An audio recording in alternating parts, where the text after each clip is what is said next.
primeiro raio de luz ainda não pintou o horizonte quando seus olhos se abrem. É 2061 e o Wasteland já promete transformar este dia numa fornalha de radiação e desespero.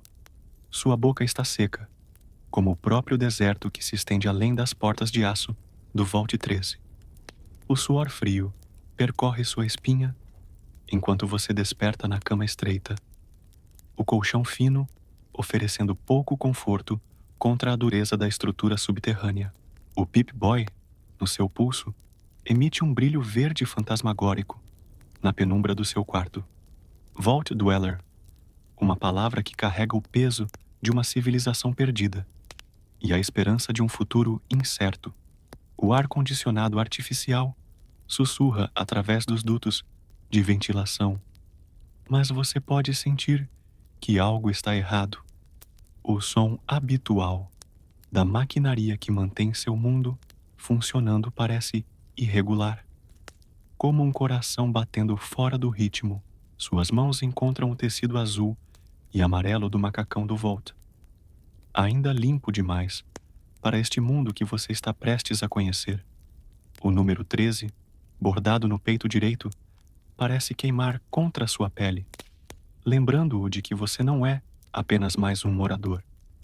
Você é a última esperança deles. Você se levanta, os pés descalços tocando o metal frio do chão. Cada passo ecoa pelo corredor vazio de forma diferente hoje, como se o próprio Vault soubesse que este é o dia em que você precisa partir. As luzes fluorescentes piscam irregularmente acima de sua cabeça, criando sombras dançantes nas paredes curvas de metal. O cheiro familiar de óleo lubrificante e ar reciclado se mistura com algo novo. O odor acre do medo que permeia cada canto do seu lar subterrâneo. Quando você chega à sala de controle central, o supervisor está lá, como sempre esteve, como se ele nunca dormisse.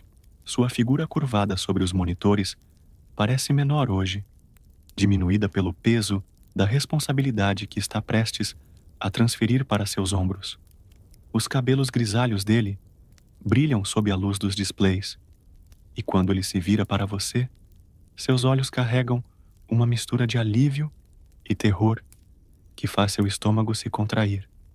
Você veio, ele diz, e sua voz ecoa de forma estranha na sala circular.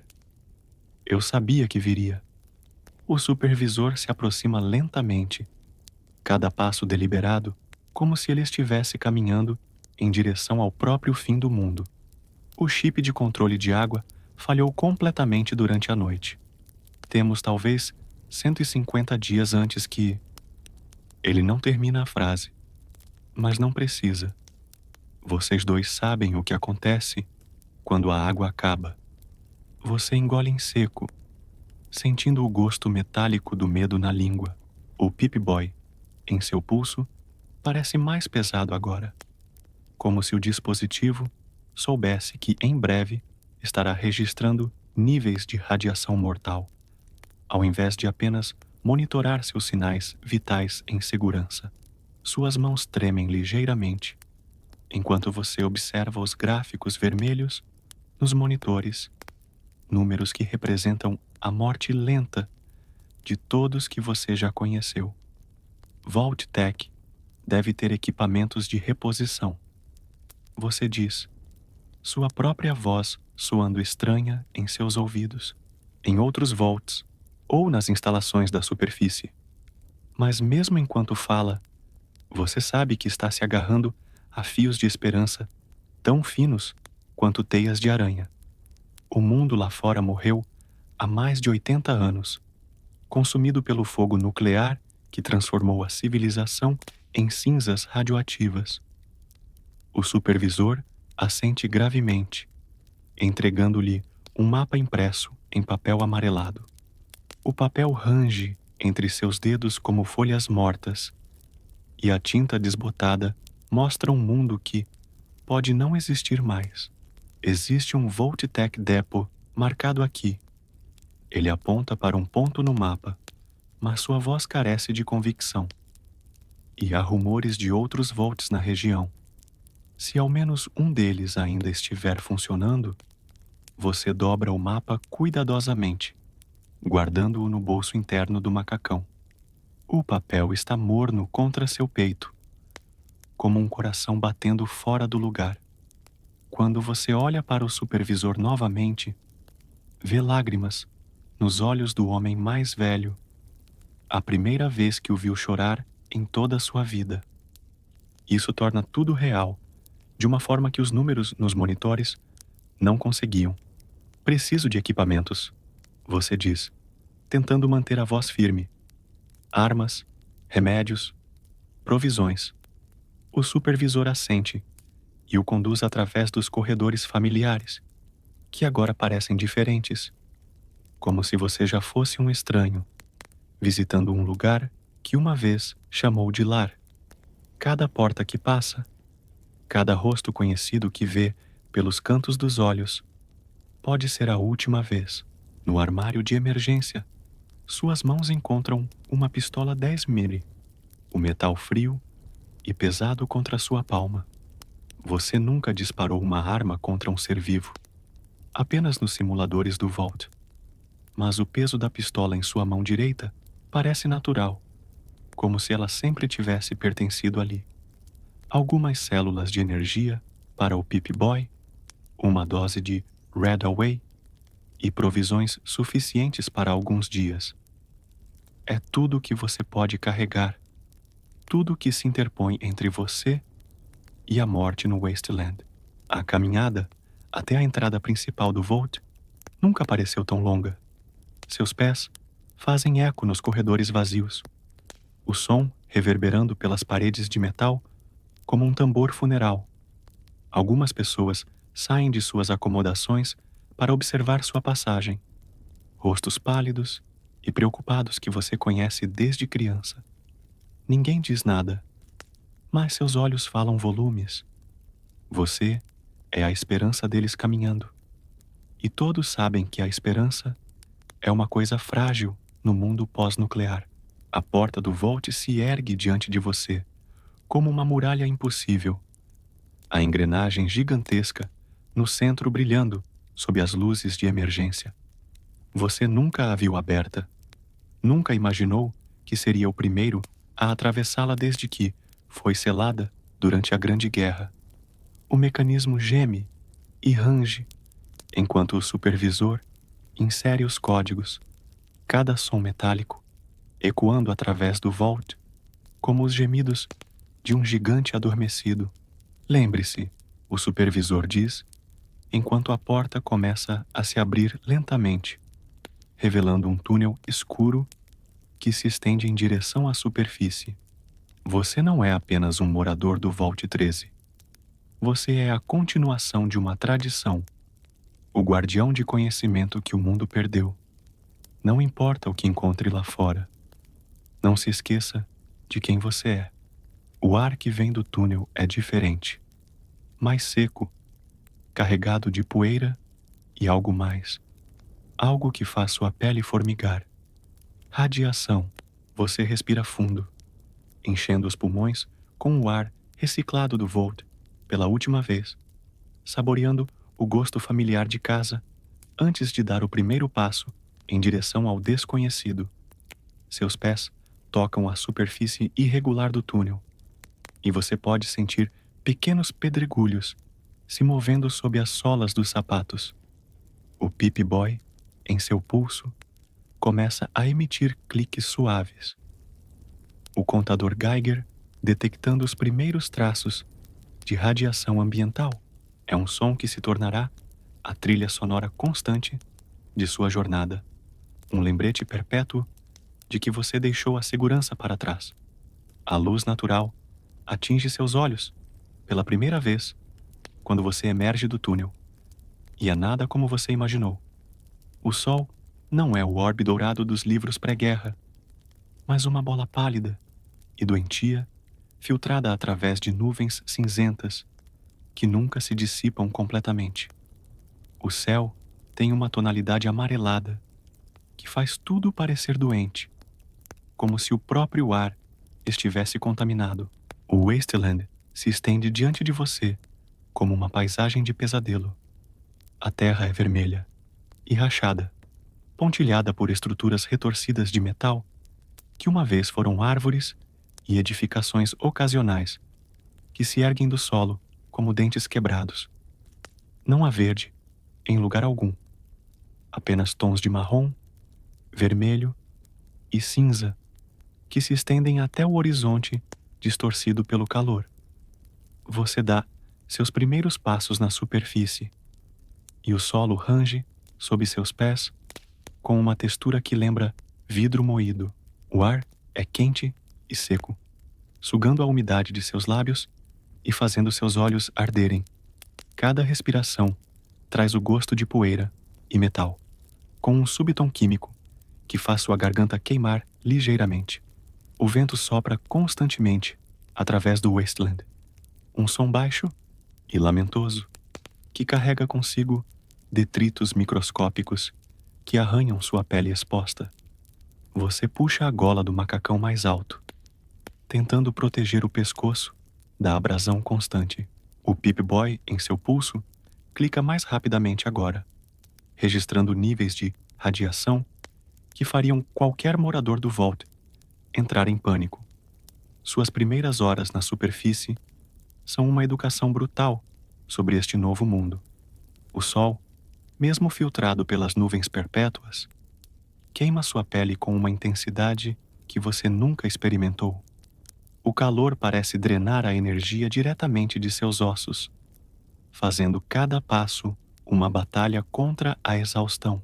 Você para frequentemente para beber pequenos goles de água de sua cantil, saboreando cada gota como se fosse ouro líquido. O silêncio é o que mais o perturba.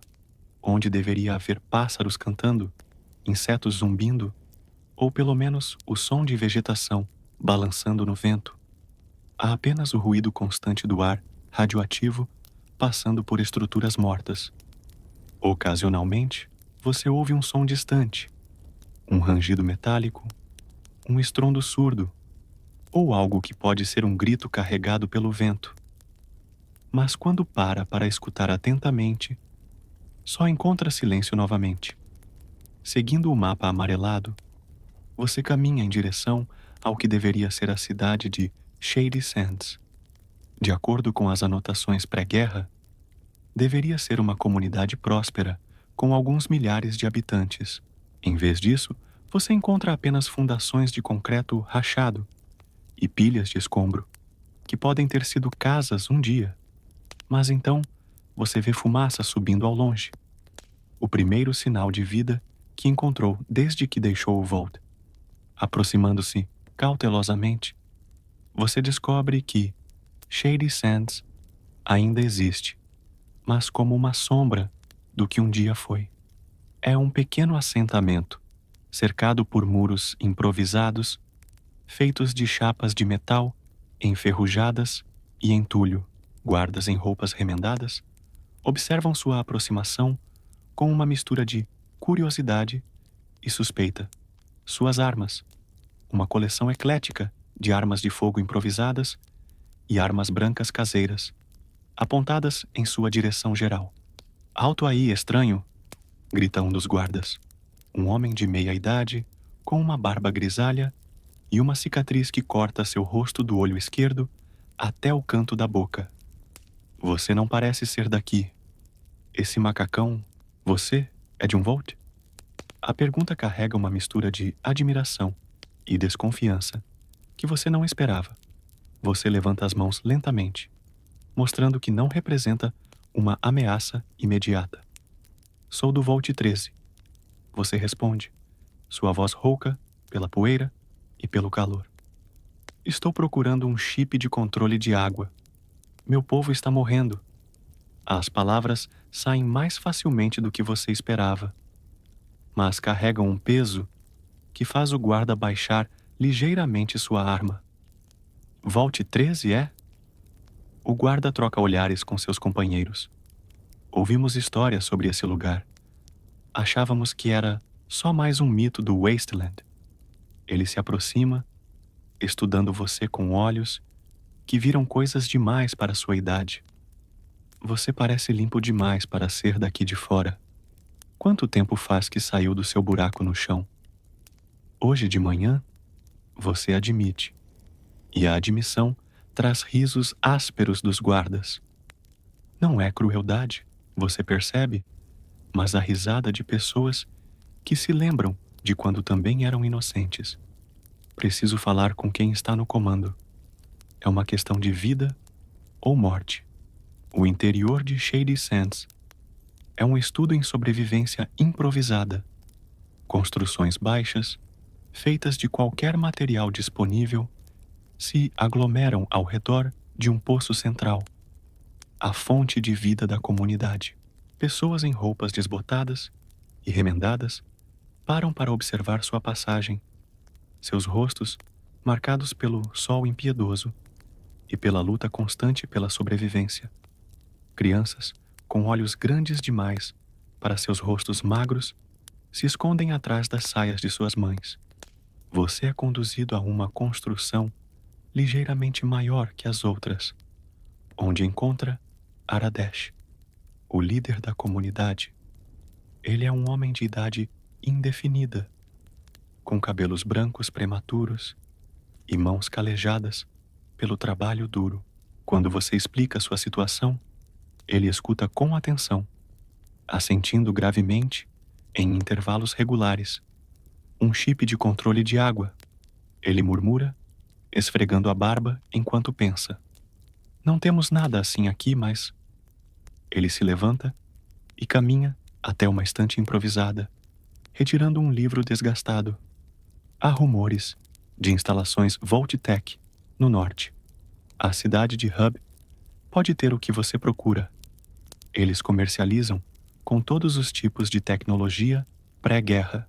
Suas esperanças se reacendem ligeiramente. Mas Aradesh não terminou. Mas há um problema maior aqui. Nossas caravanas para Hub têm sido atacadas por bandidos. Raiders, nós os chamamos. Eles se estabeleceram em algum lugar entre aqui e lá, tornando as rotas comerciais quase intransitáveis. Ele o olha diretamente nos olhos. Se você pudesse lidar com esse problema, poderíamos fornecer provisões e um guia para Hub. A proposta é clara, mas as implicações fazem seu estômago se apertar. Você nunca matou um ser humano, nunca sequer considerou a possibilidade. Mas enquanto olha para os rostos magros e preocupados ao redor de você, percebe que o mundo mudou. A moralidade do Vault, onde os maiores problemas eram turnos de trabalho e pequenas disputas, não se aplica aqui. Onde posso encontrá-los? Você pergunta, e as palavras saem mais firmes do que você se sente. Aradesh sorri pela primeira vez desde que você chegou. Mas é um sorriso triste, carregado de compreensão sobre o que ele está pedindo para você fazer. Há uma caverna, a nordeste daqui, nos contrafortes das montanhas. Nossos batedores avistaram movimentação lá. Ele desenha um mapa grosseiro na terra do chão. Mas cuidado, esses não são apenas bandidos desesperados. Eles são organizados, bem armados, e não mostram misericórdia.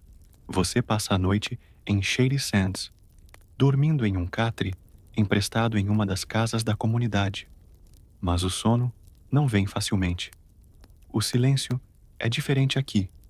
Não o silêncio morto do Wasteland, mas o silêncio tenso de uma comunidade que sabe que está sob ameaça constante. Ocasionalmente, você ouve os guardas mudando turnos, suas vozes baixas carregando a fadiga de quem dorme com um olho aberto. Quando o amanhecer chega, você já está acordado, verificando sua pistola pela 10ª vez. O metal ainda está frio contra sua palma, mas agora parece menos estranho.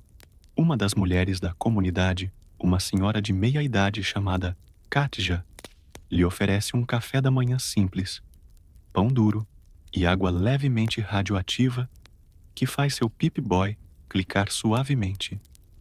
Minha filha estava na última caravana que eles atacaram. Ela diz enquanto você come. Suas mãos tremem ligeiramente, enquanto limpa a mesa já limpa. Não sabemos se ela está viva ou morta. Se você encontrá-la, se puder trazê-la de volta. Ela não termina, mas você entende. Mais responsabilidade se adiciona ao peso que já carrega nos ombros.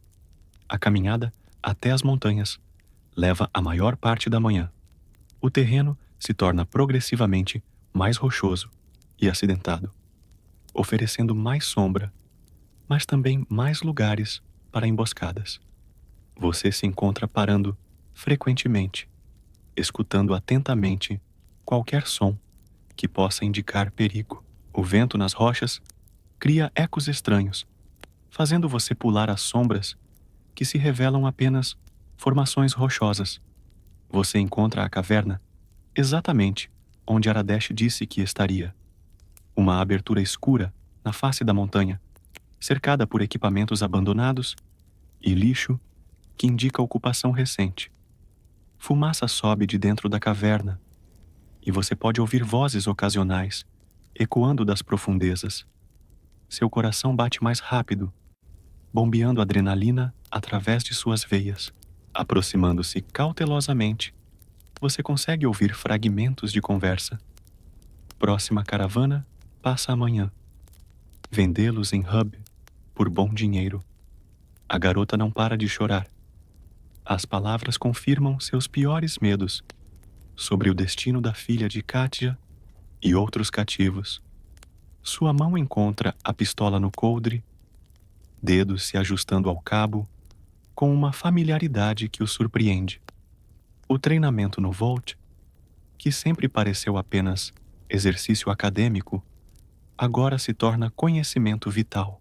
Você verifica a munição pela última vez. Apenas um carregador completo. Cada tiro terá que contar.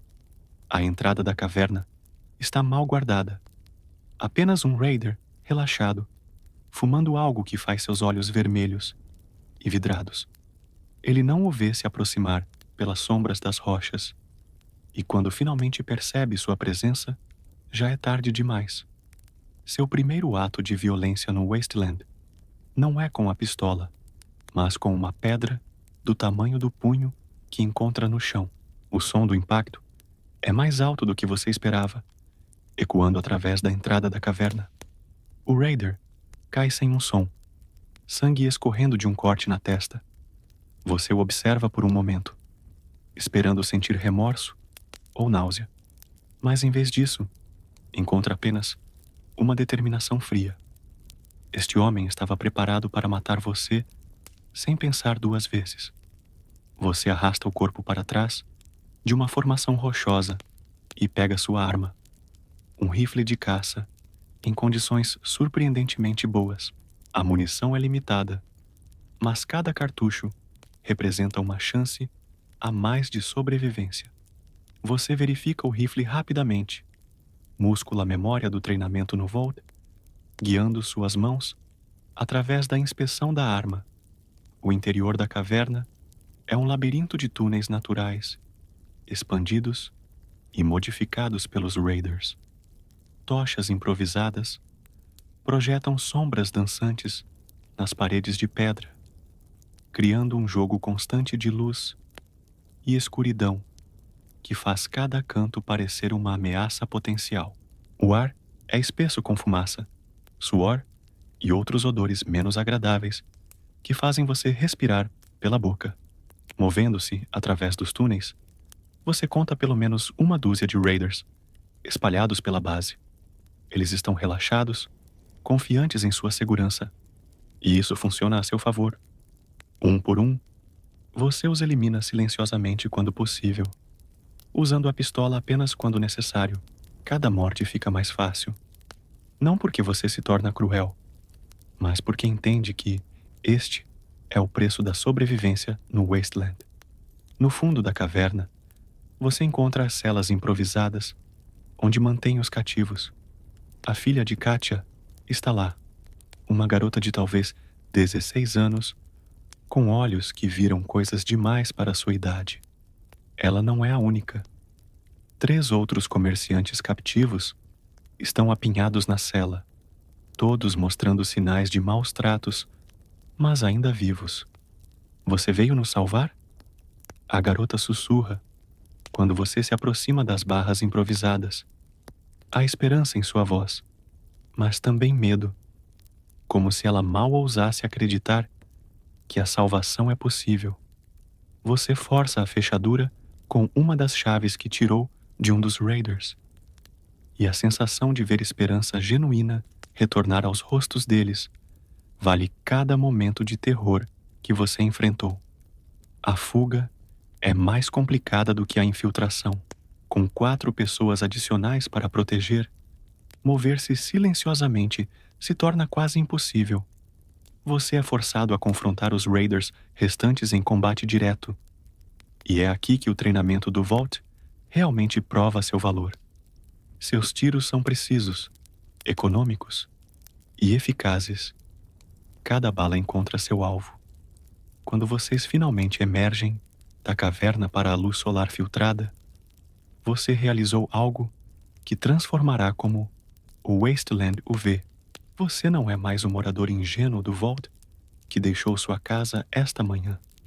Você é alguém que pode sobreviver neste mundo cruel. Alguém em quem outros podem confiar para fazer as escolhas difíceis. O retorno a Shady Sands é triunfal, mas você não sente triunfo. Cada vida que você tirou pesa em sua consciência, não com culpa, mas com a compreensão sóbria do que você se tornou. Katia chora quando vê sua filha, e outros na comunidade olham para você com uma mistura de gratidão e admiração que faz você se sentir desconfortável. Aradesh cumpre sua palavra, fornecendo provisões frescas e designando Ian, um comerciante experiente, como seu guia para Hub. Ian é um homem de poucas palavras, com cabelos prematuramente grisalhos e uma cicatriz de bala no ombro esquerdo que ele nunca explica completamente. Mas seus olhos mostram aprovação quando ele examina suas armas recém-adquiridas dos Raiders.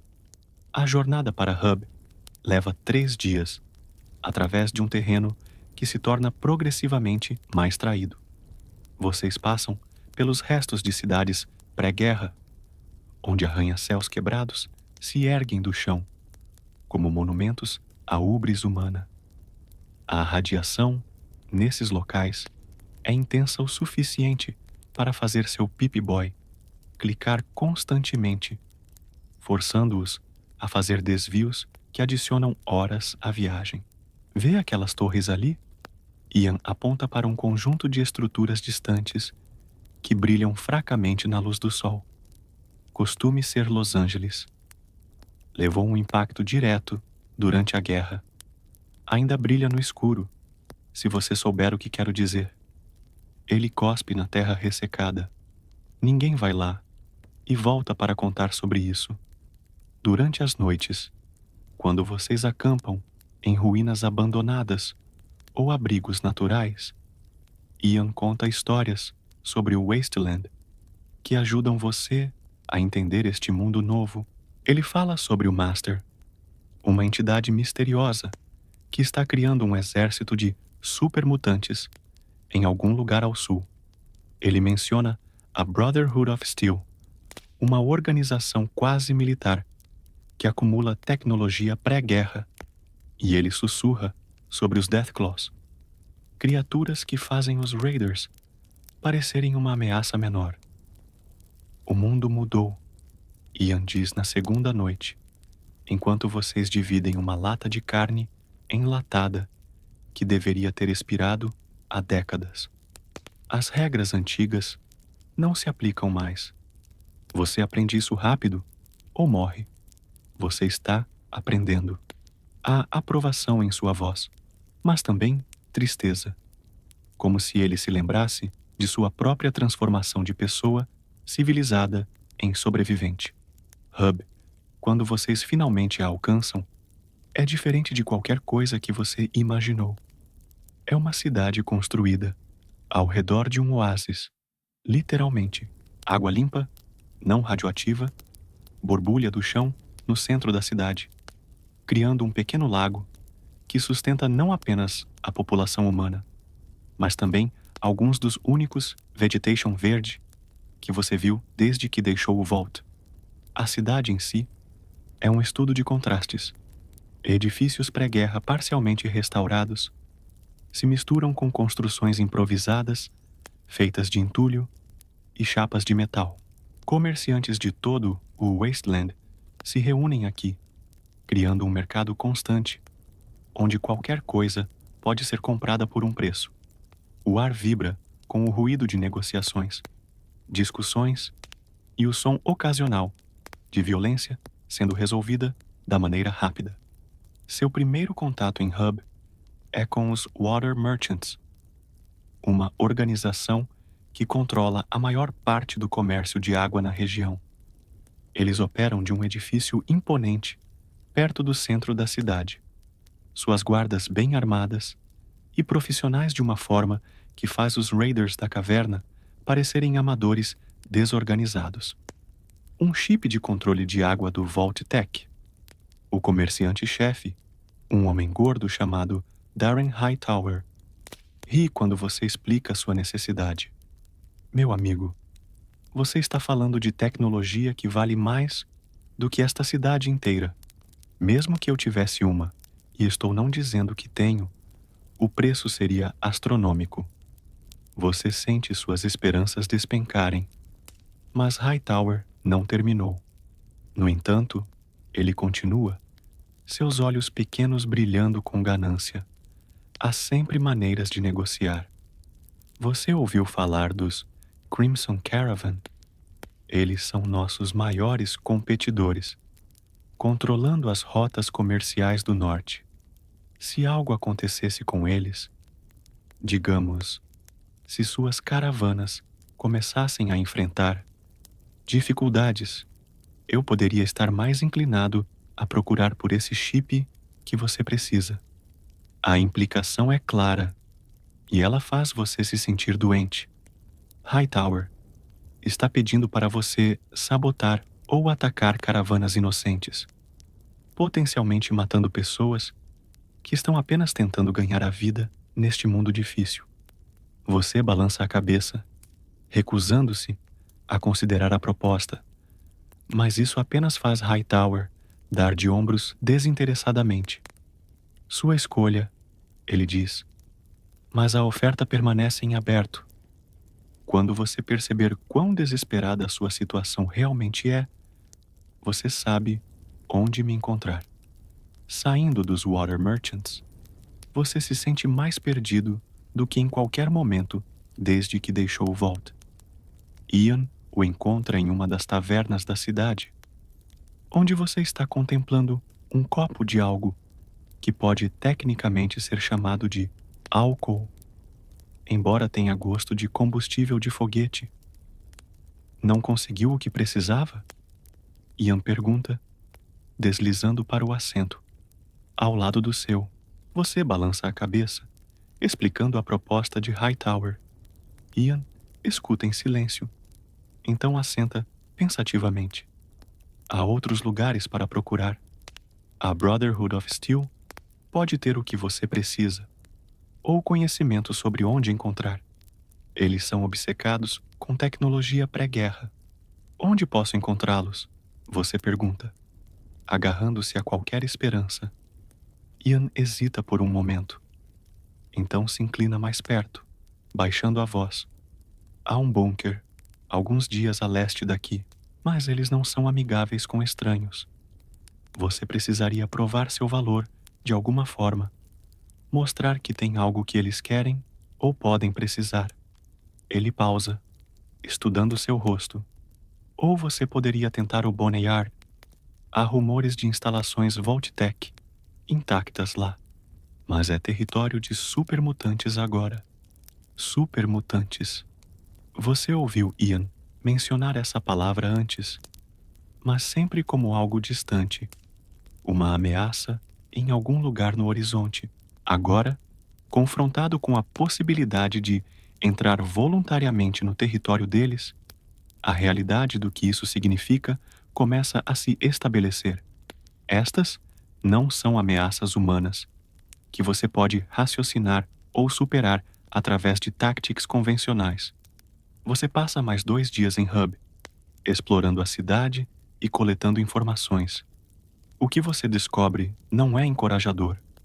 Os supermutantes são realmente uma ameaça crescente, liderados por esta figura misteriosa, conhecida como o Master. Eles estão capturando humanos, transformando-os em mais supermutantes, através de algum processo que ninguém entende completamente. Mas você também ouve rumores mais esperançosos. Há supostamente um Vault intacto, Vault 15, em algum lugar ao sul, e um comerciante suspeito da Underground afirma ter visto caravanas Vault Tech carregando equipamentos de reposição se dirigindo para Necrópolis antes da guerra. Necrópolis, a cidade dos mortos, onde ghouls ferais vagam pelas ruas em busca de carne viva. Cada opção é pior que a anterior, mas você não tem escolha. O tempo está se esgotando para o Vault 13, e cada dia que você passa procurando é um dia a mais que sua população se aproxima da morte por desidratação. Você precisa tomar uma decisão, e precisa tomá-la em breve. Na sua última noite em Hub, você tem um sonho. Você está de volta no Vault 13, caminhando pelos corredores familiares. Mas algo está errado. Está muito silencioso. Quando você checa os aposentos de seus amigos e familiares, encontra apenas esqueletos vestindo macacões azuis e amarelos desbotados. O sistema de água falhou completamente e todos morreram de sede enquanto esperavam por seu retorno. Você acorda em suor frio, o gosto de poeira e desespero na boca. O sonho parece um presságio, uma visão do futuro que você deve impedir a qualquer custo. Suas mãos tremem enquanto você verifica o Pip-Boy. Apenas 127 dias restantes. O tempo está se esgotando como areia através de seus dedos. Ao amanhecer, você toma sua decisão. Necrópolis oferece a melhor chance de encontrar equipamentos Vault-Tec intactos, apesar dos perigos. Ian tenta dissuadi-lo quando você anuncia seus planos, mas vê a determinação em seus olhos e simplesmente assente. Se você vai fazer isso, ele diz, você vai precisar de equipamentos melhores e informações. Vocês passam a manhã se preparando. Ian conhece um comerciante de armas que trabalha nos becos mais escuros de Hub, um homem chamado Jake, que faz perguntas apenas sobre dinheiro, não sobre propósitos.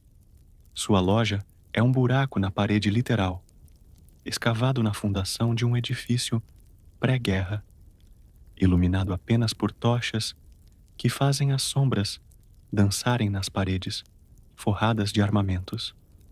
Ghouls ferais, é? Jake ri quando você menciona seu destino, mas é uma risada sem humor. Você vai precisar de mais do que essa pop gun que está carregando. Seus dedos percorrem uma coleção de armas que faria um arsenal militar orgulhoso. Isso aqui, ele levanta um rifle de combate que parece ter sido mantido em condições perfeitas. Perfura a pele dura dos ghouls como se fosse papel. O preço é quase todo o dinheiro que você conseguiu dos Raiders. Mas a alternativa é morte certa. Você também compra munição extra. Algumas granadas de fragmentação que Jake jura serem frescas da fábrica pré-guerra e uma armadura de couro reforçado que cheira a óleo e suor de proprietários anteriores.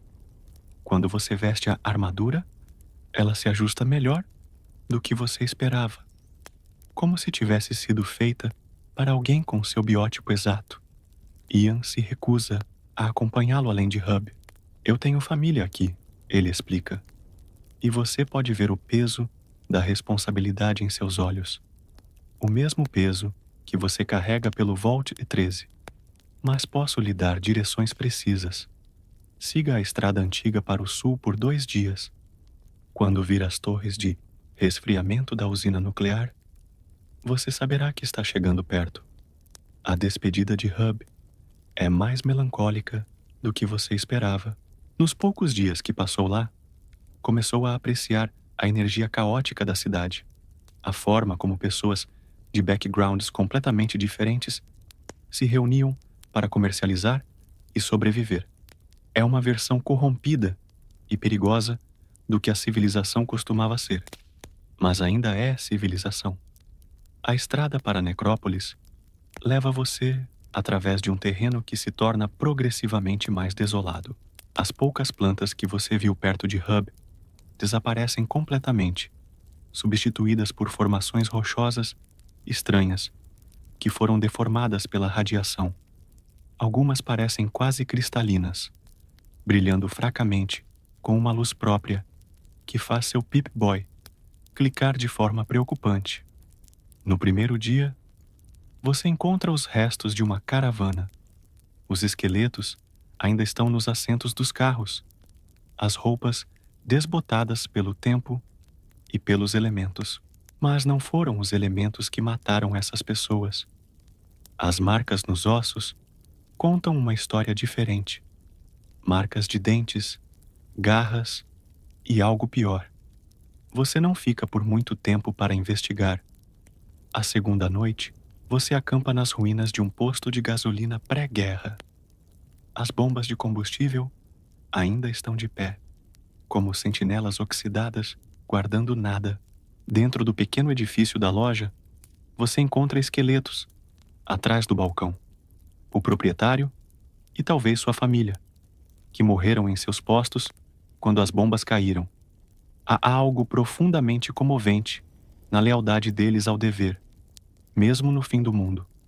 Durante a noite, você ouve sons no escuro, passos que não correspondem a nenhum padrão humano, rosnados baixos que fazem os pelos da sua nuca se arrepiarem, e ocasionalmente, algo que pode ser uma voz, tentando formar palavras, mas falhando. Você mantém o rifle próximo e dorme em turnos curtos, acordando a cada ruído desconhecido. Quando o terceiro dia amanhece, você pode ver as torres de resfriamento ao longe, estruturas massivas de concreto que se erguem do horizonte, como os punhos de gigantes enterrados. Mesmo à distância, você pode ver o brilho esverdeado que emana delas, um sinal de que os reatores ainda estão ativos, de alguma forma, vazando radiação no ambiente ao redor. Necrópolis fica na sombra dessas torres, e é mais horrível do que qualquer descrição poderia transmitir. Uma vez, foi uma cidade próspera. Você pode ver os restos de casas suburbanas, shopping centers e até mesmo um parque onde balanços enferrujados ainda balançam no vento radioativo. Mas agora é um cemitério urbano, onde cada sombra pode esconder morte ambulante. Suas primeiras horas em Necrópolis são um exercício em terror controlado. Você se move de cobertura em cobertura, usando carros abandonados, pilhas de escombros e edifícios parcialmente desmoronados para se esconder dos ghouls ferais que vagam pelas ruas. Eles se movem em grupos de 3 ou 4, seus corpos putrefatos deixando rastros de fluidos que fazem o asfalto borbulhar e fumaçar. O primeiro ghoul que você vê de perto quase o faz vomitar. Uma vez foi uma mulher. Você pode dizer pelo formato do crânio e pelos restos de um vestido floral que ainda se agarra ao seu torso apodrecido. Mas a radiação transformou sua carne em algo que mais se parece com couro molhado.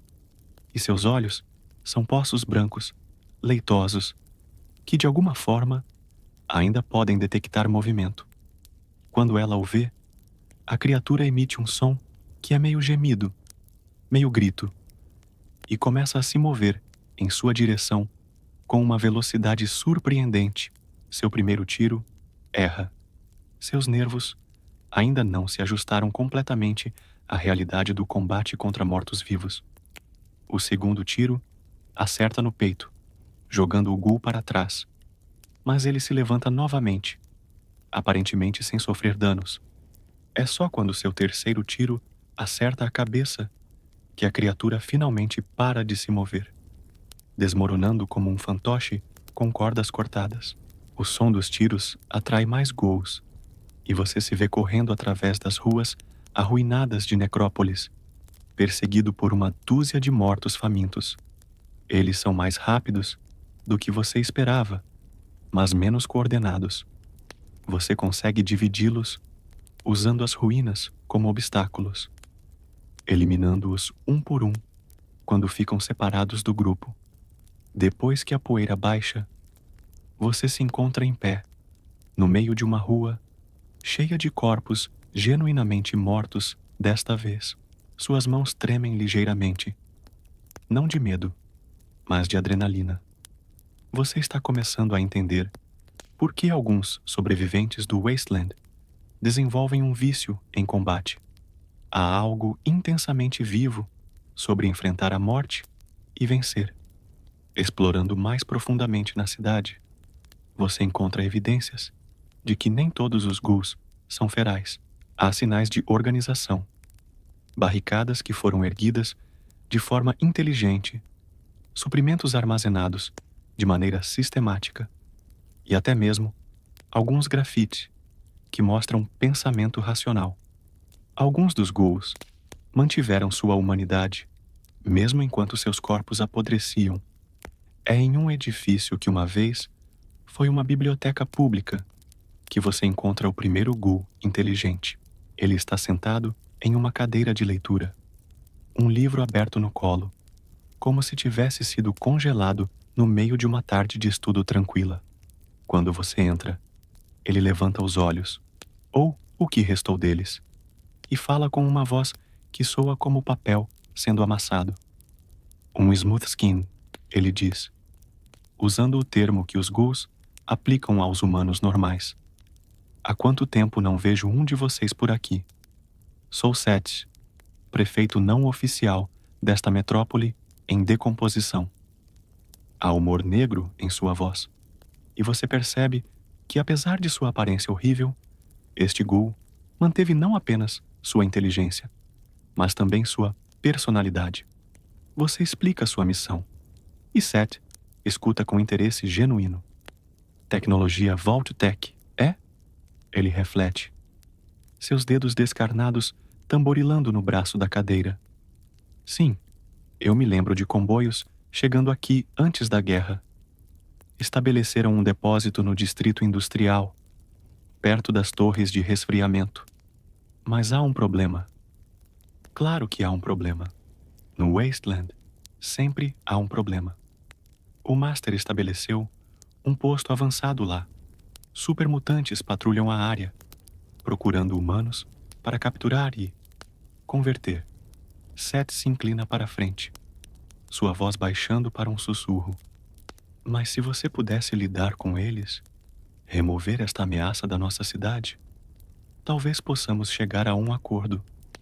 Eu conheço os códigos de acesso para o depósito Vault-Tec. Mais uma vez, você se encontra na posição de ter que tomar vidas para salvar vidas. Mas desta vez, o peso da decisão é diferente. Os supermutantes não são bandidos, desesperados ou animais ferais. Eles são uma ameaça existencial para toda a humanidade, de acordo com as histórias que você ouviu. Eliminá-los não é apenas necessário para sua missão, mas potencialmente um serviço para todos os sobreviventes do Wasteland. O distrito industrial de Necrópolis é um pesadelo de metal retorcido e concreto rachado. As torres de resfriamento se erguem como deuses antigos, vazando radiação em níveis que fazem seu Pip-Boy gemer constantemente. Você tem que consumir Redaway regularmente, apenas para evitar envenenamento por radiação agudo. E mesmo assim, pode sentir a energia sendo drenada de seus ossos. Os supermutantes são exatamente tão aterrorizantes quanto você imaginou. Tem 3 metros de altura, com músculos que parecem ter sido esculpidos em pedra verde, e carregam armas que parecem brinquedos em suas mãos massivas, mas que você sabe que podem partir um homem ao meio. Seus rostos são caricaturas brutas da fisionomia humana, com frentes proeminentes e dentes que foram aumentados para tamanhos predatórios. Você observa-os por horas, aprendendo seus patrões de movimento, identificando pontos fracos em suas defesas. Há 5 deles guardando o depósito Vault-Tec, e eles são disciplinados de uma forma que nem os Raiders, nem os ghouls ferais eram. Eles se comunicam através de rádios primitivos, mantêm horários regulares de patrulha e verificam uns aos outros em intervalos regulares. Seu plano é simples porque tem que ser. Você não tem recursos para nada elaborado. Esperará até o turno da noite, quando apenas 2 mutantes estão de guarda ativa. Usará as granadas que comprou em Hub para criar caos e confusão. E então, escolherá alvos enquanto eles tentam determinar o que está acontecendo.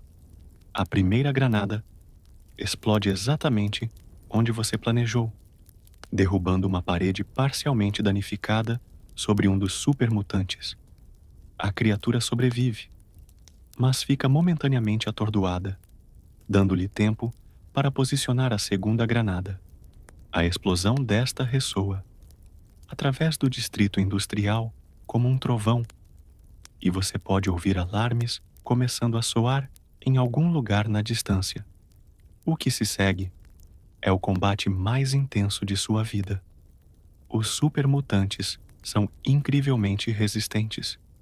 Tiros que matariam um humano instantaneamente apenas os fazem recuar um passo, mas eles também são grandes e relativamente lentos, e você aprendeu a usar cobertura efetivamente.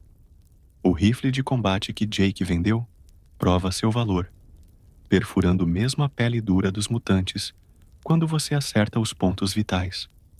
Quando a fumaça finalmente se dissipa, você está de pé sozinho entre 5 cadáveres massivos.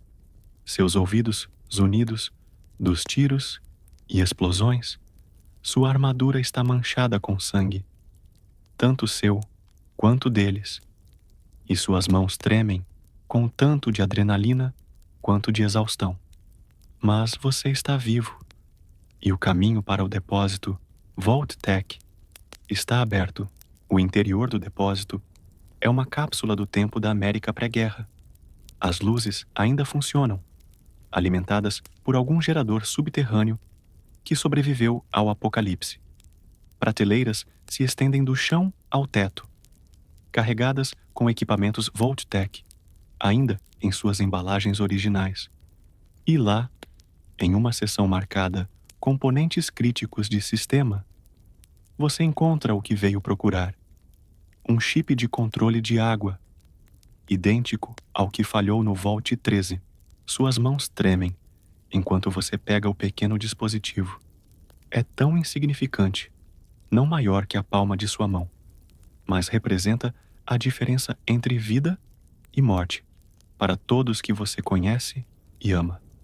Você o guarda cuidadosamente no compartimento mais seguro de sua mochila, embalado em material de amortecimento para protegê-lo de qualquer dano durante a viagem de volta. Mas quando você se vira para sair, percebe que não está sozinho. Uma figura se materializa das sombras entre as prateleiras. Outro supermutante. Este, diferente dos outros, é menor, mais inteligente e veste algo que pode ser considerado um uniforme. Quando fala, sua voz é surpreendentemente articulada. "Você matou meus soldados", ele diz. Não com raiva, mas com algo que se parece com interesse profissional. Impressionante. Para um humano, o Master ficaria interessado em você. O mutante se move lentamente, não de forma ameaçadora, mas como um predador confiante que não tem pressa. Você tem uma escolha, ele continua. Pode vir comigo voluntariamente, e o Master pode considerá-lo digno de se juntar ao nosso exército. Ou posso levá-lo à força, e você se tornará apenas mais um soldado sem mente no fim. O supermutante sorri, revelando dentes que foram aumentados para tiras de osso afiadas. Ambas as opções resultam no mesmo resultado. Você se tornará parte de algo maior que você mesmo. Sua resposta vem na forma do rifle de combate, subindo para sua posição de tiro. O supermutante ri, um som como pedras sendo trituradas, e se move com velocidade surpreendente para algo tão grande. O que se segue é um duelo de vida ou morte, em meio às prateleiras do depósito. Uma batalha entre tecnologia humana e força pós-humana. O combate termina com o supermutante no chão, vazando um fluido verde que pode ser sangue, mas não antes de ele conseguir enviar uma mensagem de rádio, alertando outros postos sobre sua presença. Você pode ouvir respostas chegando através do dispositivo de comunicação. Vozes distorcidas relatando o movimento de tropas em sua direção. Você precisa sair de Necrópolis. E precisa sair agora. A viagem de volta, através da cidade morta, se torna uma corrida contra o tempo, com você se movendo de cobertura em cobertura, enquanto patrulhas de supermutantes convergem na área. O chip de controle de água parece queimar em sua mochila, lembrando-o constantemente de que falhar agora significa condenar não apenas você mesmo, mas todos no Vault 13. Você consegue sair da cidade, mas apenas por pouco. Os últimos supermutantes que vê estão apenas alguns quarteirões atrás, quando você finalmente alcança as outskirts de Necrópolis. Sua fuga leva você através do Wasteland, em uma corrida desesperada, parando apenas quando absolutamente necessário para descansar ou se esconder de patrulhas. A jornada de volta para o Vault 13 leva 5 dias, 2 a mais do que a viagem de ida, porque você é forçado a fazer desvios constantes para evitar patrulhas de supermutantes que aparentemente estão procurando especificamente por você. Cada noite, você pode ver luzes no horizonte, tochas ou faróis de grupos de busca que o caçam através do deserto radioativo. Quando você finalmente vê a entrada familiar do Vault 3, quase desmorona de alívio. O contador em seu Pip-Boy mostra que ainda restam 89 dias. Você conseguiu, com tempo de sobra. Mas, enquanto se aproxima da entrada, algo parece errado. Há pegadas, na poeira ao redor da porta. Muitas pegadas, e algumas delas são grandes demais para serem humanas. A porta do Vault está aberta, o que nunca deveria acontecer. As luzes de emergência piscam no túnel de entrada, criando um padrão estroboscópico que faz suas retinas doer. E há um cheiro no ar, algo doce e enjoativo, que faz seu estômago se revirar. É um cheiro que você aprendeu a reconhecer no Wasteland. Morte. Você se move cautelosamente, através dos corredores familiares do Vault, o rifle de combate pronto em suas mãos. Os corpos começam a aparecer depois do primeiro nível. Moradores do Vault, em seus macacões azuis e amarelos. Mas algo está errado com eles. Eles são grandes demais, seus músculos inchados de forma não natural, suas peles ganhando tons esverdeados. Alguns deles ainda estão vivos, de certa forma. Eles se viram quando você passa, suas vozes familiares distorcidas enquanto tentam falar. Ajude-me, gemem, estendendo mãos que são grandes demais para seus braços. Dói tanto. Você reconhece essas vozes. São seus vizinhos, seus amigos.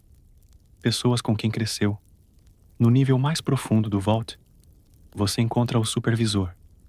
Ele ainda está em sua mesa, ainda vivo, mas apenas tecnicamente. Seu corpo está passando pela mesma transformação que os outros. Músculos inchando, pele mudando de cor. Quando ele vê você, lágrimas escorrem por seu rosto deformado. Você voltou, ele sussurra, sua voz mal reconhecível. Mas tarde demais. Eles vieram, procurando por você. O Master, ele sabe sobre o Vault Dweller. O supervisor tenta se levantar, mas seus novos músculos não obedecem adequadamente. Fiz o que pude. Escondei alguns nas sessões seladas. Você corre para as sessões seladas, esperando encontrar sobreviventes. E encontra talvez 20 pessoas, incluindo algumas crianças, escondidas nos compartimentos de emergência mais profundos do Vault. Eles estão assustados, traumatizados pelo que viram, mas vivos e ainda humanos. Por enquanto. Você trouxe o chip? Uma das crianças pergunta. Uma garota que você viu crescer, filha de um dos técnicos. Seus olhos estão grandes demais para seu rosto. E ela se agarra a você como se fosse a única coisa sólida em um mundo que se tornou pesadelo. Você mostra o chip de controle de água e alívio genuíno cruza seu rosto. Mas instalar o chip agora parece irrelevante. A água pode fluir novamente. Mas para quem? A maioria da população do Vault foi morta ou transformada, e mesmo os sobreviventes não estão seguros. Você pode ouvir movimento nos níveis superiores, supermutantes, que permaneceram para guardar o local contra seu retorno. Você passa as próximas horas instalando o chip de controle de água, mais por um senso de dever do que por necessidade prática. O sistema volta à vida com um som satisfatório, água limpa começando a fluir novamente através dos tubos do Vault. É uma vitória vazia. Você salvou o sistema que deveria salvar seu povo, mas não há mais povo para salvar. Quando você termina, os sobreviventes se reúnem ao seu redor. Eles olham para você com uma mistura de esperança e desespero, esperando que você tenha respostas, que você saiba o que fazer a seguir. Mas você se sente tão perdido quanto eles. O mundo que você conhecia acabou, substituído por algo mais escuro e mais complexo do que você jamais imaginou. Não podemos ficar aqui, você finalmente diz, as palavras saindo mais firmes do que você se sente. O Master sabe sobre este lugar agora. Ele voltará com mais tropas. Você olha para os rostos ao redor de você. Pessoas que confiaram em você para salvá-las, que agora dependem de você para liderá-las. Temos que encontrar outro lugar, em algum lugar seguro. Mas mesmo enquanto fala, você sabe que não há lugar verdadeiramente seguro no Wasteland. O Master e seu exército de supermutantes estão se espalhando, convertendo ou matando qualquer um em seu caminho. A Brotherhood of Steel pode oferecer proteção temporária, ou talvez Shady Sands possa abrigar os refugiados. Mas a longo prazo, a única segurança real virá de enfrentar a ameaça diretamente. Nos dias que se seguem, você lidera os sobreviventes do Vault 13 através do Wasteland em direção a Shady Sands. A viagem é brutal. Você tem que carregar crianças que não conseguem acompanhar o ritmo, proteger pessoas que nunca viram combate e fazer isso tudo enquanto evita patrulhas que aumentam em número a cada dia. Quando vocês finalmente chegam a Shady Sands, são recebidos com choque e horror. Aradesh ouve sua história em silêncio, seu rosto envelhecendo anos em minutos. O Master, ele sussurra quando você termina.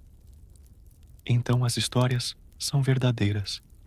Ele realmente está construindo um exército. Os próximos meses passam em um borrão de preparação e desespero. Mensageiros chegam de toda a região, com notícias cada vez piores. Cidades caindo para os supermutantes. Caravanas inteiras desaparecendo. Refugiados chegando com histórias de transformações forçadas. E pior, o mundo está mudando. E não para melhor. Você se torna um líder relutante, organizando defesas, treinando milícias e estabelecendo redes de comunicação entre os assentamentos sobreviventes. Mas todo mundo sabe que estas são medidas temporárias. A menos que alguém pare o Master diretamente, é apenas uma questão de tempo antes que toda a humanidade seja convertida ou exterminada. É durante uma reunião de líderes de várias comunidades que a decisão é tomada. Alguém tem que infiltrar a base principal do Master e acabar com ele. E todos os olhos se voltam para você. O Vault Dweller, que sobreviveu à Necrópolis, que salvou Shady Sands dos Raiders, que trouxe tecnologia pré-guerra de volta ao mundo. Eu vou, você diz, e as palavras saem sem hesitação. Você olha ao redor da mesa para os rostos de pessoas que se tornaram seus amigos, seus aliados, sua nova família. Este é meu mundo agora também. E não vou deixá-lo morrer sem lutar. A preparação para a missão final leva semanas. A Brotherhood of Steel, finalmente convencida da seriedade da ameaça, fornece seu melhor equipamento. Uma armadura motorizada que faz você se sentir como um tanque andante, e armas de energia que podem perfurar até mesmo a pele mais resistente de supermutante. Ian insiste em acompanhá-lo, apesar dos protestos de você sobre o perigo. Você me salvou quando o mundo não fazia sentido, ele diz, verificando sua própria armadura. Agora é minha vez de fazer o mesmo por você. Outros se juntam à missão. Katja de Shady Sands, um paladin da Brotherhood chamado Rhombus, e alguns dos sobreviventes mais antigos do Vault 13 que se recusam a serem deixados para trás. A jornada para a base do Master leva vocês através do coração do território controlado pelos supermutantes. É uma paisagem de pesadelo, onde a própria terra parece ter sido contaminada pela presença do exército mutante. Árvores crescem em formas não naturais. A água brilha com uma luz própria, e o ar está espesso com esporos, que fazem seus pulmões queimarem. Vocês lutam através de patrulhas cada vez maiores, cada batalha mais desesperada que a última. Perdas são inevitáveis. Primeiro, um dos paladins cai para o fogo concentrado de uma unidade pesada de mutantes. Depois, Katja é ferida gravemente por uma explosão de granada. Cada perda pesa em sua consciência, mas você continua avançando porque não há alternativa. A base do Master se revela ser uma instalação militar pré-guerra que foi expandida e modificada além de qualquer reconhecimento. Torres de carne viva crescem das fundações de concreto, pulsando com vida própria. Piscinas de algo que não é exatamente água borbulham com criaturas, em vários estágios de transformação. E no centro de tudo, uma estrutura que é parte edifício, parte organismo vivo. Infiltrar a base requer tudo o que você aprendeu sobre combate, furtividade e sobrevivência. Vocês se movem através de dutos de ventilação que foram expandidos por crescimento orgânico, passando por laboratórios onde cientistas mutantes trabalham em experimentos que fazem você querer vomitar, e através de câmaras de criação onde novos supermutantes são desenvolvidos em vagens pulsantes. Quando vocês finalmente chegam ao Sanctum interior, onde o Master espera, você não está preparado para o que encontra. O Master não é um supermutante gigante, como você esperava, mas algo muito pior. Uma massa de carne amalgamada que incorpora dezenas de corpos diferentes, todos fundidos em uma única entidade consciente. Olhos humanos observam você de pele verde. Bocas sussurram em vozes que você reconhece. E no centro de tudo, uma inteligência antiga e terrível que viu o fim do mundo velho e decidiu criar um novo, à sua própria imagem. Volt Dweller, a coisa fala, e sua voz é um coro de todas as pessoas que já absorveu. Você veio até mim finalmente. Bom, há muito sobre você que quero entender. O Master se move, fluindo como líquido através do ar, e você percebe que não está lidando com algo que pode ser morto por meios convencionais. O confronto final não é uma batalha no sentido tradicional. É uma guerra de vontades. Uma luta entre duas visões do que a humanidade deve se tornar. O Master argumenta apaixonadamente por sua visão. Um mundo onde não há guerra, porque todos são parte da mesma entidade coletiva. Onde não há fome ou sede, porque a carne amalgamada pode sobreviver onde humanos individuais não podem. Veja ao redor, ele urge, gestos fluindo, fazendo você ver através de dezenas de olhos. O mundo antigo morreu porque a humanidade não conseguiu cooperar, não conseguiu transcender suas diferenças. Eu ofereço unidade verdadeira, paz verdadeira, através da transformação, através da união. Todos podem se tornar parte de algo maior. Mas você viu o que essa unidade realmente significa? Viu seus amigos e familiares perdendo suas identidades individuais, suas personalidades dissolvendo na massa coletiva. Viu crianças chorando enquanto eram levadas para a transformação. Pessoas implorando pela morte antes da conversão. Você está errado, você diz, e sua voz ecoa estranhamente na câmara orgânica. A humanidade vale a pena preservar, não por causa de nossa perfeição, mas por causa de nossas falhas, nossa individualidade, nossas escolhas, mesmo as erradas, são o que nos tornam humanos. O confronto se intensifica, o Master tentando absorvê-lo como fez com tantos outros. Mas a armadura da Brotherhood protege você, e a determinação forjada por meses de luta no Wasteland mantém sua mente focada. Na batalha final, não são armas que decidem o resultado, mas vontade pura, sua recusa de abandonar sua humanidade contra a fome insaciável do Master por assimilação.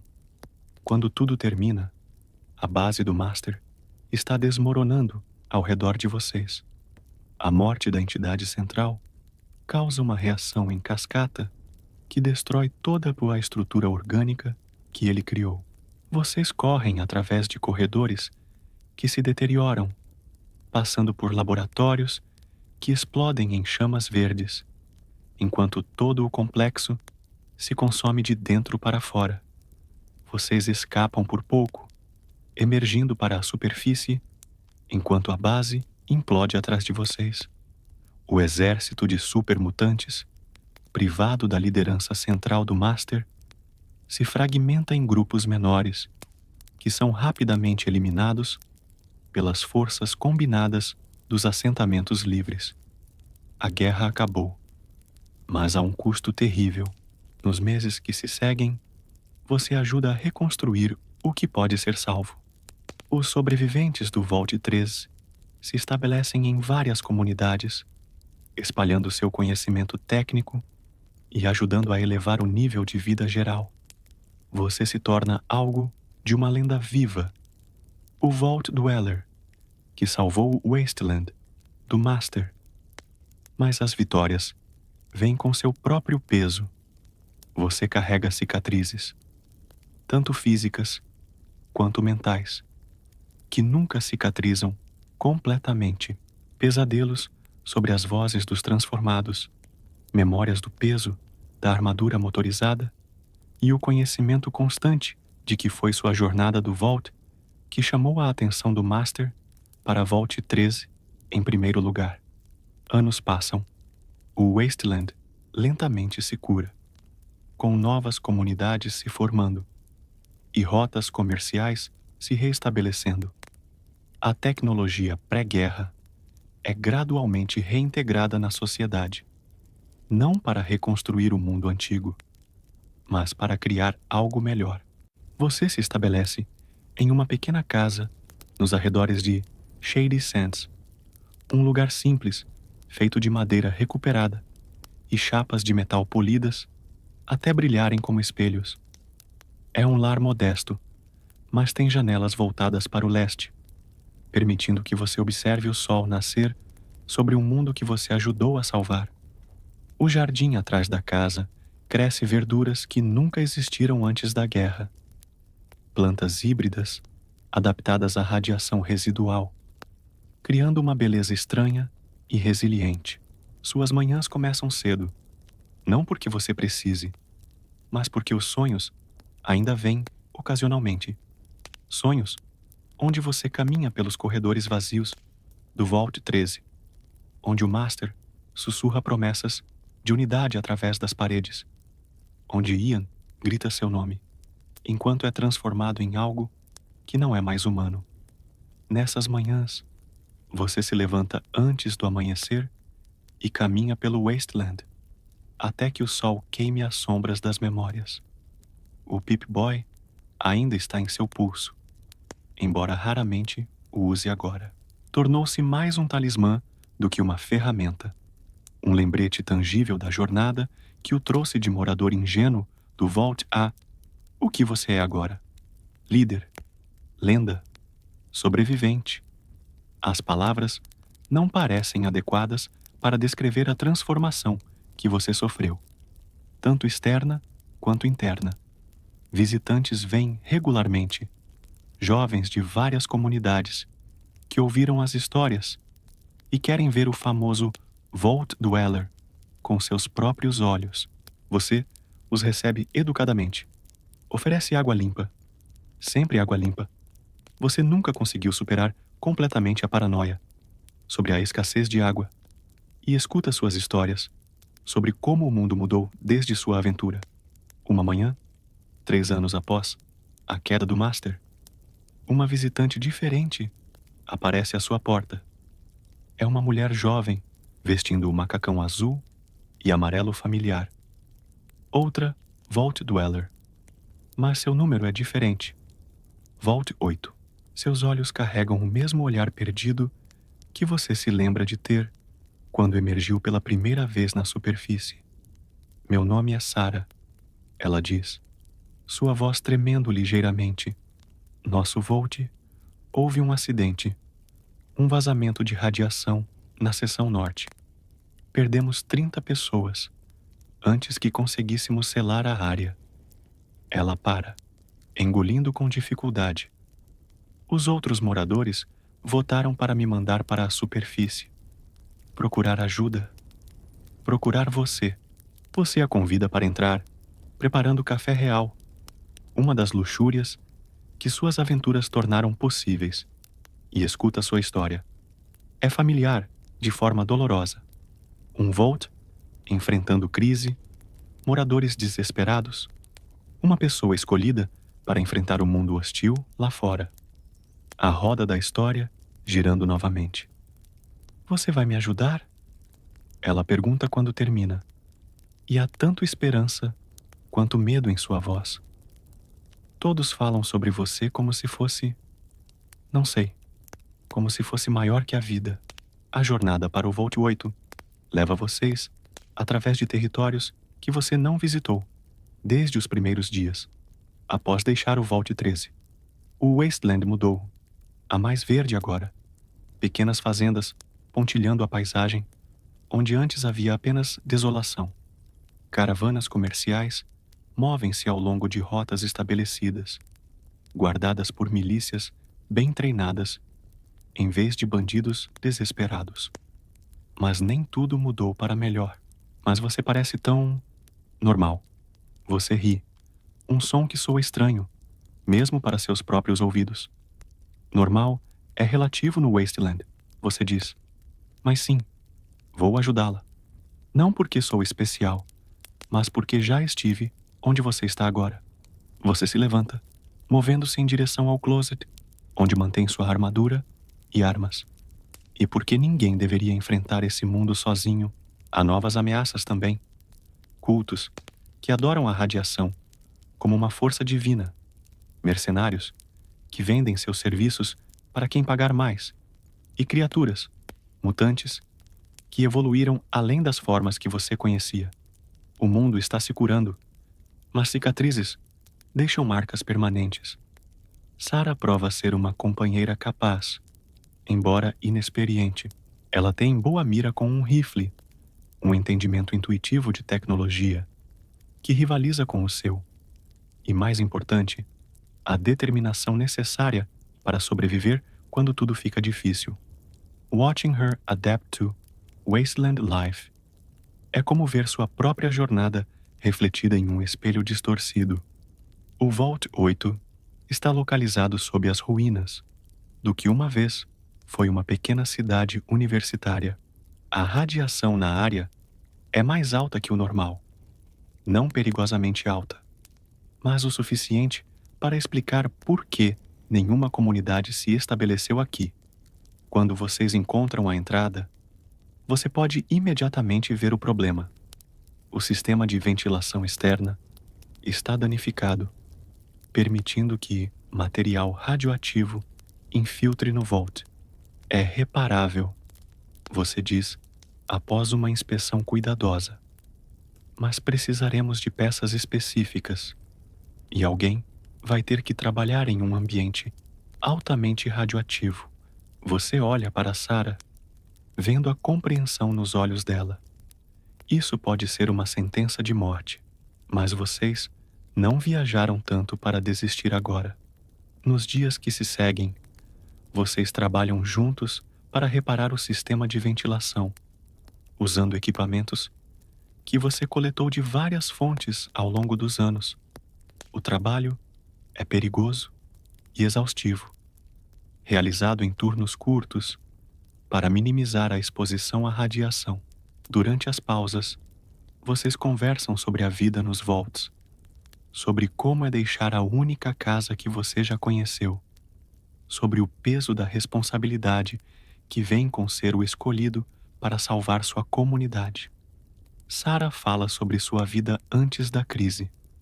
Era professora no Vault 8, ensinando história pré-guerra para crianças que nunca viram o sol.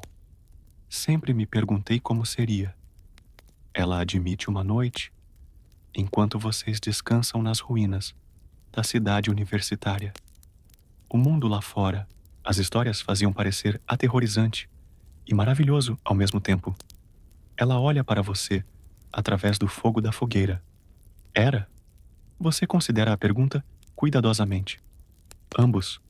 Você finalmente responde. E nenhum dos dois. O Wasteland não é bom, nem mau. É apenas honesto. Não esconde o que é atrás de convenções sociais ou tecnologia. Se você é forte, sobrevive. Se é fraco, não sobrevive. Se tem sorte, prospera. Se não tem, morre. Você mexe nas chamas com um graveto. Mas há beleza também. Pôr do sol sobre o deserto que faz você esquecer da radiação. Pessoas que dividem sua última refeição com estranhos. Crianças rindo em lugares onde a risada deveria ser impossível. Quando o reparo finalmente é completado, o sistema de ventilação do Vault 8 funciona melhor do que funcionou em décadas. O ar limpo flui novamente através dos corredores, e os níveis de radiação caem rapidamente. Os moradores emergem de suas habitações seladas, pálidos, mas vivos, olhando para vocês com gratidão, que é quase dolorosa de ver. O líder do Vault 8, um homem idoso, chamado Dr. Henry, insiste em dar uma festa em sua honra. É uma celebração modesta. Recursos são limitados mesmo em um Vault. Mas a música comida compartilhada e o tipo de alegria genuína que você raramente viu desde os primeiros dias em Shady Sands. Você salvou nosso lar, Dr. Henry diz durante um brinde. Como podemos recompensá-lo? Mas você balança a cabeça. A recompensa não é o ponto. Nunca foi. O ponto é que pessoas boas merecem viver, merecem ter a chance de construir algo melhor. Sarah decide ficar com você quando vocês deixam o Vault 8. Não há nada para mim lá agora, ela explica.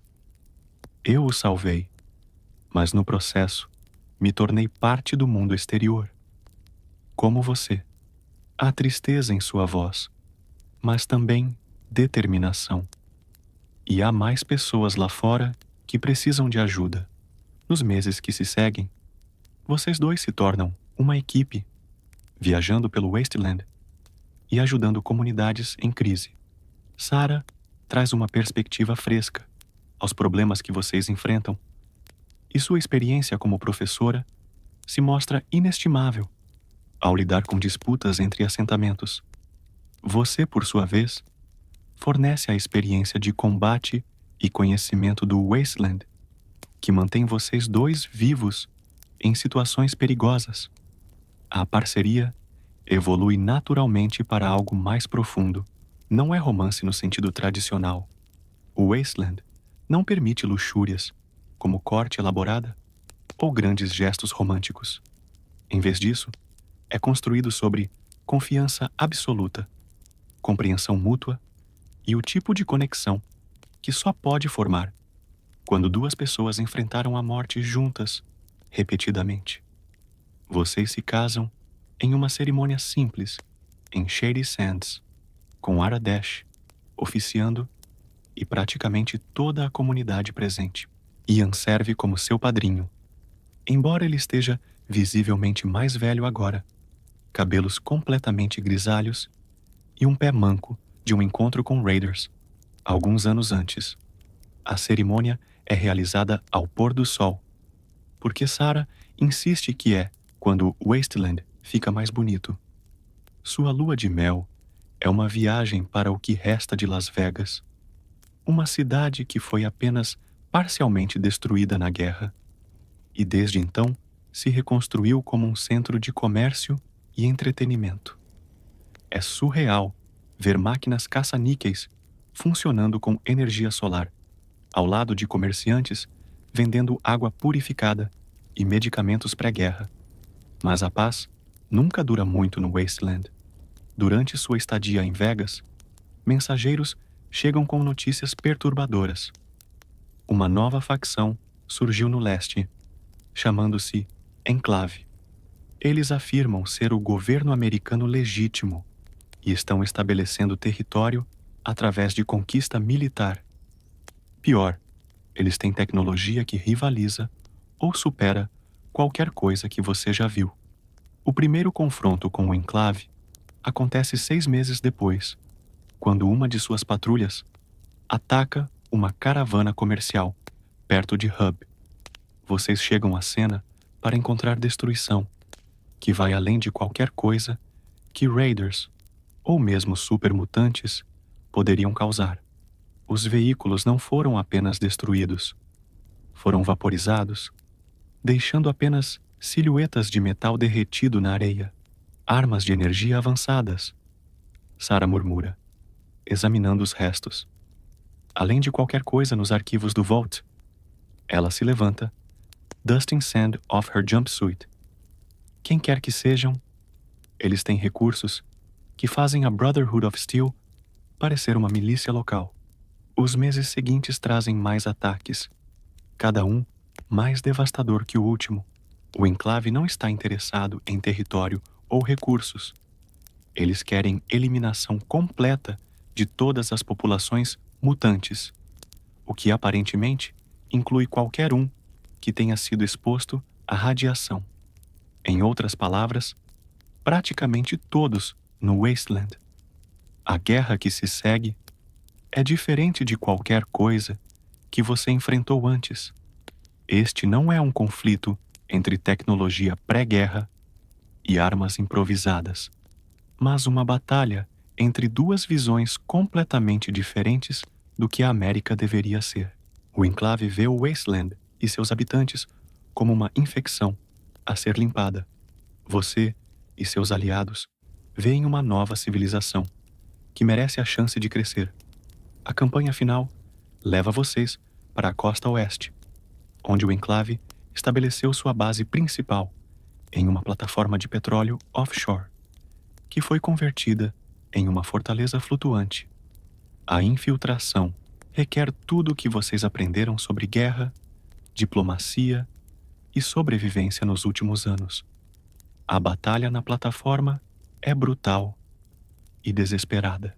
O enclave tem soldados em armadura motorizada avançada, robôs de combate e armas que podem derreter aço. Mas vocês têm algo que eles não têm: a compreensão de que estão lutando não apenas pela sobrevivência, mas pelo direito de definir o futuro da humanidade. O confronto final acontece no reator nuclear da plataforma, onde você enfrenta o líder do enclave, um homem que acredita genuinamente que está salvando a humanidade através do genocídio. Como o Master antes dele, ele argumenta apaixonadamente por sua visão. Mas desta vez, você não precisa debater filosofia. Você viu o suficiente do Wasteland para saber que vale a pena salvar. A explosão da plataforma pode ser vista por quilômetros. Uma coluna de fogo que se ergue em direção às nuvens e então desmorona em si mesma. O enclave não é completamente destruído. Organizações como essa nunca são, mas seu poder está quebrado, sua liderança morta, seus recursos espalhados. Vocês retornam para o continente como heróis, mais uma vez. Mas a vitória tem um gosto amargo.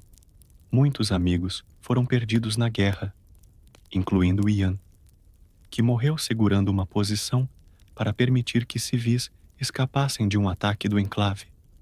Sua morte atinge você mais duramente do que qualquer ferimento físico.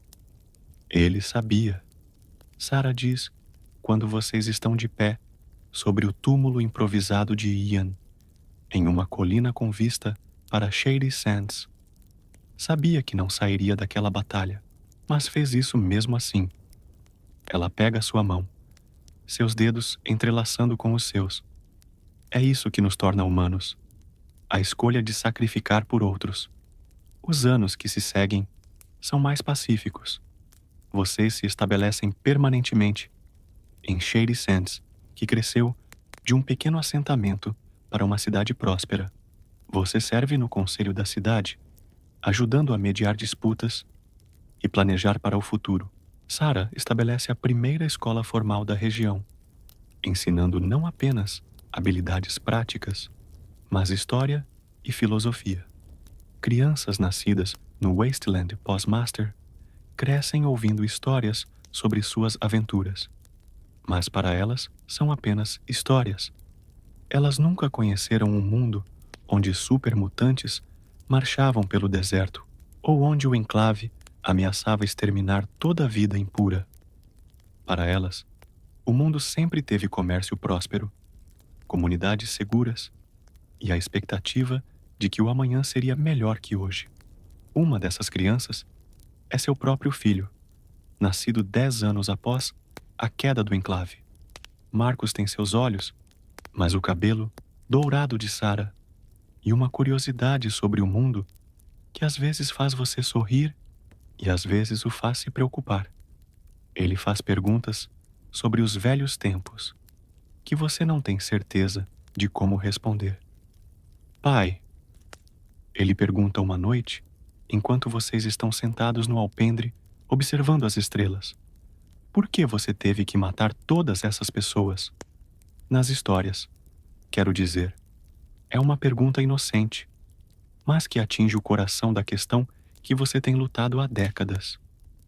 Porque às vezes, você responde cuidadosamente: a única forma de proteger pessoas inocentes é parar pessoas que querem machucá-las. E às vezes, A única forma de parar essas pessoas é, definitivamente, você para, procurando as palavras certas. Não é algo que você faz porque quer, é algo que você faz porque tem que fazer. Marcos assente solenemente, como se entendesse conceitos que são grandes demais para a sua idade. Você gostaria que não tivesse que fazer? Todos os dias. Você admite. Mas também sou grato por ter tido a capacidade de fazer quando foi necessário. Essa é a responsabilidade que vem com poder. Usar apenas quando necessário, mas estar disposto a usar quando é. Sua vida se torna uma questão de equilíbrio entre memórias do passado e esperanças para o futuro, entre a pessoa que você foi e a pessoa que está se tornando, entre o guerreiro que o Wasteland forjou e o homem de família que você escolheu ser. Não é sempre fácil, mas é real. E isso é suficiente. Sarah envelhece graciosamente, seus cabelos grisalhos conferindo-lhe uma dignidade que complementa sua inteligência natural. Vocês ainda trabalham juntos, ocasionalmente, resolvendo disputas entre comunidades ou investigando ameaças emergentes. Mas na maior parte do tempo, vocês se contentam em viver vidas normais em um mundo que vocês ajudaram a tornar possível. O Pip-Boy finalmente para de funcionar quando você completa 60 anos. Você o remove pela primeira vez em décadas, sentindo estranho, sem o peso familiar em seu pulso. Sarah sugere doá-lo para o museu que foi estabelecido em Hub, mas você decide mantê-lo. É uma parte de quem você é, mesmo que não funcione mais.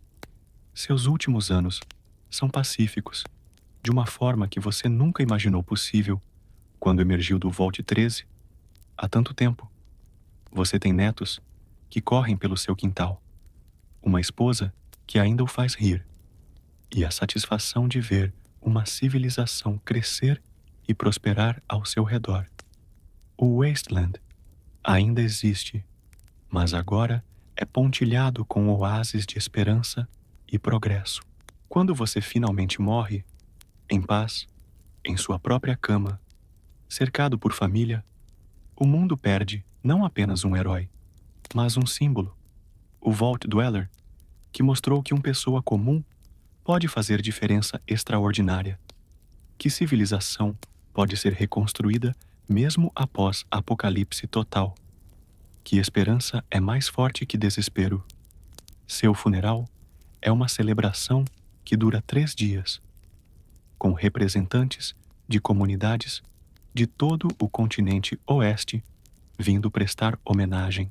Mas as verdadeiras homenagens são mais sutis. As escolas que educam crianças livres do medo, os mercados onde pessoas de backgrounds diferentes comercializam em paz, os hospitais onde medicina pré-guerra salva vidas, as fazendas onde comida cresce em solo que uma vez foi radioativo. Sarah vive mais 5 anos, dedicando seu tempo a compilar suas memórias, e as suas em uma história definitiva do período pós-guerra.